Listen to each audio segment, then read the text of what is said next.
उत्तर सिंध जे ज़िलनि मां धाड़ियल राॼ ख़त्म न थियो। जेकबाबाद मां धाड़ियल वधीक ॿिनि पुलिस अहलकारनि खे अगवा करे विया, जंहिं बाद उत्तर सिंध मां अगवा थियल माण्हुनि जो अंग 50 खां वधी वियो आहे।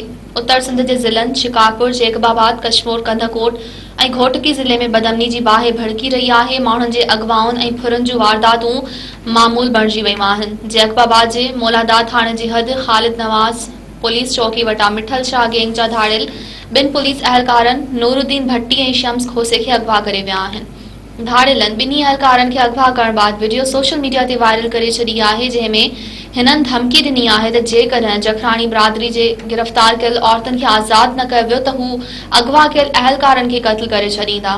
वाज़िह रहे त कुझु ॾींहं अॻु जेकबाबाद वेझो मुगवी जी बाज़ियाबी लाइ ऑपरेशन दौरान बलोचिस्तान पुलिस जे 6 अहलकारनि सब इंस्पेक्टर तैयब उमरानी, ख़ातिम शाह, रियाज़ शाह, निसार अहमद, मोहम्मद ओस्मान ऐं अब्दुल वहाब पेचूहो शहीद थी विया हुआ। होॾां कशमोर कंधकोट ज़िले मां मेहराब मलिक, मोहम्मद अली, ईसा टांवरी, बेगी शेख, आसिफ शेख, अब्दुल समद, शहबाज मलिक, ड्राइवर फैज़ मोहम्मद पठान, अकबर खिलजी, औरत नाज़िया खोसो ऐं संदसि धीअ कौसर समेत 27 ॼणा अगवा थियल आहिनि, जिन जी बाज़ियाबी बि अमल में नाहे अची सघी।